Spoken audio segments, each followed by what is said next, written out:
സമയമില്ല. നിങ്ങൾ നോക്ക്, പൂർവീകർ പഠിപ്പിച്ച ഇസ്ലാമിക ആശയങ്ങളെ ഓരോന്നോരോന്ന് വെട്ടിമുറിച്ചുകൊണ്ടിരിക്കുകയാണ്. നമ്മുടെ രാജ്യത്തെ മുജാഹിദ് പ്രസ്ഥാനത്തിന്റെ അവസ്ഥ അതാണ്. നമ്മൾ തർക്കമുള്ള വിഷയങ്ങൾ ഏതെടുത്തോളൂ, നിങ്ങൾ ഓരോന്ന് കുനൂത്തെടുത്തോളൂ, കൂട്ടപ്രാർത്ഥന എടുത്തോളൂ, അതുപോലെ മന്ത്രമെടുത്തോളൂ, ഉറുക്കെടുത്തോളൂ, ഏലസെടുത്തോളൂ, പിഞ്ഞാണം എഴുതി കുടിക്കൽ ഞാൻ വിശദീകരിക്കുന്നില്ല.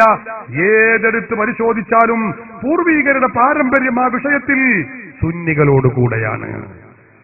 പാരമ്പര്യം 13-14 നൂറ്റാണ്ടിന്റെ പാരമ്പര്യം നമുക്ക് കണ്ടെത്താൻ കഴിയും. നമ്മുടെ മരണ വീട്ടിൽ നാം ചെയ്തുകൊണ്ടിരിക്കുന്ന കർമ്മങ്ങൾ മുഴുവനും അനാചാരമാണ് എന്നാ മുജാഹിദ് പറയുന്നത്. അതേതൊക്കെ?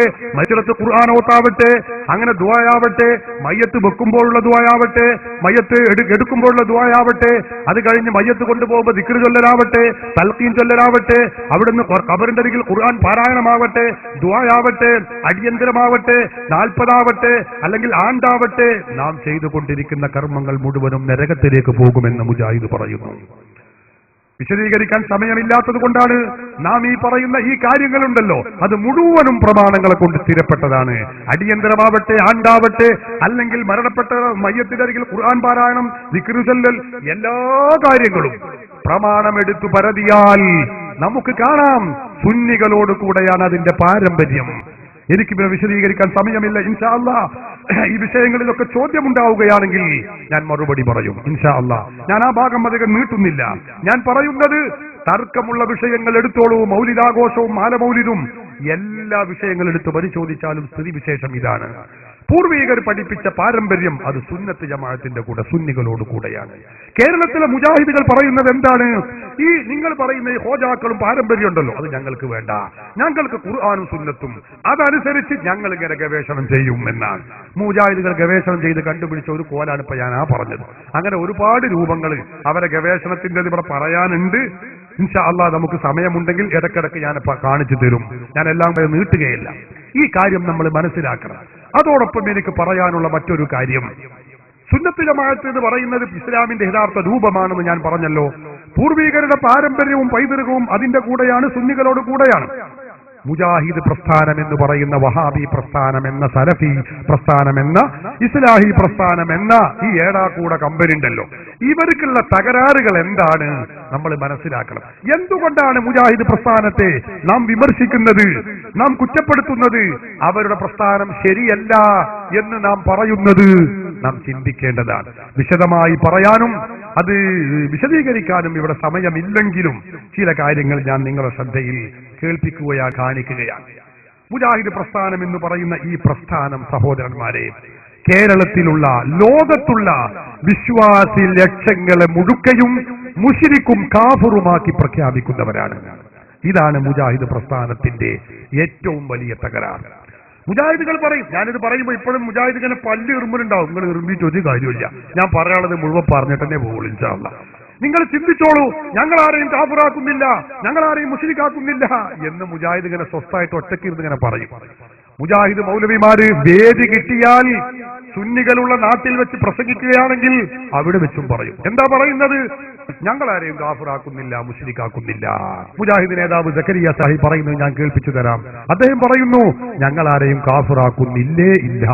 കേട്ടോളൂ, അയാൾ പറയട്ടെ, വെച്ചു കൊടുക്കും. യഥാർത്ഥത്തില് ശിർക്ക് എന്താണ്, കുഫർ എന്താണെന്ന് വിശദീകരിക്കുകയല്ലാതെ ഇന്ന ആള് മുശ്രിക്കാണ്, ഇന്ന വിഭാഗം ഒന്നിച്ച് മുശ്രിക്കാണ്, ഇന്ന ആള് മുശ്രിക്കാണ്, ഇന്ന വിഭാഗം ഒന്നിച്ച് മുശ്രിക്കാണ് എന്ന് പറയുന്ന സമ്പ്രദായം മുജാഹിദ് പ്രസ്ഥാനത്തിന് ഇല്ലേ ഇല്ല ഇല്ലേ ഇല്ല എന്ന് നിങ്ങൾ മനസ്സിലാക്കണം. അങ്ങനെ ഒരു പരിപാടി മുജാഹിദ് പ്രസ്ഥാനത്തിന് ഇല്ലേ ഇല്ല ഇല്ലേ ഇല്ല എന്ന് നിങ്ങൾ മനസ്സിലാക്കണം. എന്നാൽ നമ്മളുണ്ടോ ഉണ്ടോ എന്നാണ് നമ്മൾ പരിശോധിക്കാൻ പോകുന്നത്. നിങ്ങൾ കണ്ടോളൂ, മുജാഹിദിന്റെ വലിയൊരു നേതാവുണ്ട്. ആ നേതാവ് പറയുന്നത് ഞാൻ കേൾപ്പിച്ചു തരാം. എന്താണ്? സുന്നികൾ മൊത്തവും മുശ്രിക്കുകളാകുന്നു എന്ന് അയാൾ പറയുന്നത് വെച്ചു കൊടുക്കും. ഞാൻ ഈ പ്രസംഗം അവസാനിപ്പിക്കുകയാണ്. ഏതാനും ചില മൗലവിമാരുടെ പ്രധാനപ്പെട്ട ചില ഭാഗങ്ങൾ മാത്രം കേൾപ്പിച്ച് ചോദ്യോത്തരത്തിലേക്ക് കടക്കും ഇൻഷാ അല്ലാഹ്. അല്ലാഹു അക്ബർ എന്ന് പറഞ്ഞിട്ടാണ് അവർ പോരാടി. അല്ലാഹു അക്ബർ എന്ന സ്ഥാനത്ത് മൊയ്തീൻ ശൈഖിനെ പ്രതിഷ്ഠിച്ച മുശ്രിക്കുകളായ സുന്നി സമൂഹത്തിനിടയിലാണ്, മുശ്രിക്കുകളായ സുന്നി സമൂഹത്തിനിടയിലാണ്, മുശ്രിക്കുകളായ സുന്നി സമൂഹത്തിനിടയിലാണ് എനിക്ക് നിങ്ങൾക്കും തൗഹീദ് പറയാനുള്ളത്. കണ്ടോ, മുശ്രിക്കുകളായ സുന്നി സമൂഹം. അപ്പൊ സുന്നി സമൂഹം മുശ്രിക്കുകളാകുന്നു. മറ്റേ ആള് പറഞ്ഞതോ, ഒരു മുശ്രിക്കാണ് കാഫിറാണെന്ന പരിപാടി ഇല്ലേ ഇല്ല ഇല്ലേ ഇല്ല. നോക്കിങ്ങൾ, നുണ തുടങ്ങണുള്ളൂ, നുണ ഉദ്ഘാടനം ചെയ്തിട്ടുള്ളൂ. ഇപ്പൊ ഞാൻ മുജാഹിദിന്റെ നുണ ഞാൻ അങ്ങനെ കാണിച്ചു തരും. ഇനി നിങ്ങൾ നോക്ക്, ഇയാൾ തന്നെ പറയുന്നത് കേൾപ്പിച്ചു തരാം. എന്താണ് അദ്ദേഹം പറയുന്നു? ഷിർക്കിന്റെ ഗോഡൌണുകളാണ് രാജ്യത്ത്. ലോകത്ത് 2 രാഷ്ട്രങ്ങളുണ്ട്, ഒന്ന് പാകിസ്ഥാനാണ്, മറ്റൊന്ന് ഇറാനാണ്. അതൊക്കെ ഷിർക്കിന്റെ ഗോഡൌണുകളാണ്. ഷിർക്ക് മൊത്തമായും ചില്ലറയായും വിൽക്കുന്ന കേന്ദ്രങ്ങളാണ്. കേട്ടോളൂ, പറയട്ടെ. ലോകത്ത് 2 രാജ്യങ്ങൾ, ഷിർക്കിന് വേണ്ടി മാത്രം ജീവിക്കുന്ന 2 രാജ്യങ്ങൾ. ആ 2 രാജ്യങ്ങളിൽ ഒന്ന് ഇറാനാണ്, ഒന്ന് പാകിസ്ഥാനാണ്. ഷിർക്കിന്റെ കൂടാരങ്ങളെ, ഗോഡൌണുകളാണ് പാകിസ്ഥാനൊക്കെ ഷിർക്കിന്റെ. അടക്ക ജമാഅത്തെ ഇസ്ലാം ഉണ്ടത്രേ, സെലഫികളുണ്ടെന്നാ കേൾവി. എന്താ അവിടെ നടക്കുന്നത് അല്ലാഹു അലം. പക്ഷെ ഏതായിരുന്നാലും പാകിസ്ഥാനികളെ ഞാൻ ഒരുപാട് രാജ്യത്ത് വെച്ച് കണ്ടിട്ടുണ്ട്.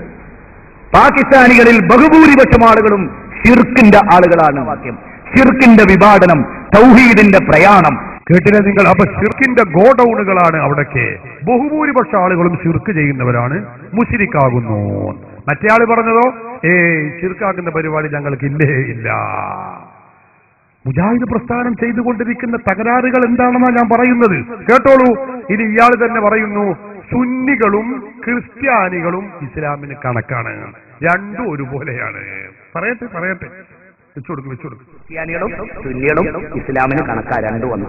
ക്രിസ്ത്യാനികളും സുന്നികളും ഇസ്ലാമിന് കണക്കാ 2 വന്നു. കണ്ടോ? ക്രിസ്ത്യാനികളും സുന്നികളും ഇസ്ലാമിന് കണക്കാണ്, രണ്ടും ഒന്നാകുന്നു. സുന്നികളായ നമ്മളെ ക്രിസ്ത്യാനികളെ പോലെയാകുന്നു. കേട്ടോളൂ നിങ്ങൾ. എന്തുകൊണ്ടാണ് മുജാഹിദ് പ്രസ്ഥാനം ശരിയല്ല എന്ന് നമ്മൾ പറയുന്നത് എന്ന് നിങ്ങൾ ചിന്തിക്കണം. കഴിഞ്ഞില്ല, ഇയാൾ തന്നെ പറയുന്നത് ഞാൻ കേൾപ്പിച്ചു തരാം. സുന്നികളായ നമ്മളൊക്കെ വിഗ്രഹ ആരാധകരാകുന്നു.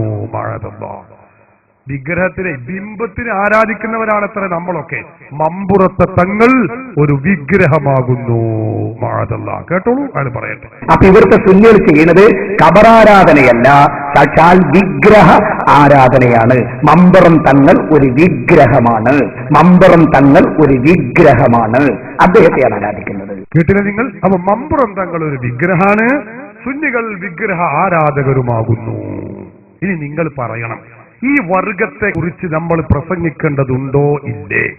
ഇവരുടെ ആദർശം ശരിയല്ല എന്ന് പറയേണ്ട ബാധ്യത ഈമാനുള്ളവർക്ക് ഉണ്ടോ ഇല്ലേ എന്ന് കക്ഷി രാഷ്ട്രീയത്തിന് അതീതമായി ഭക്ഷണം കഴിക്കുന്നവരുണ്ടെങ്കിൽ ചിന്തിക്കണം.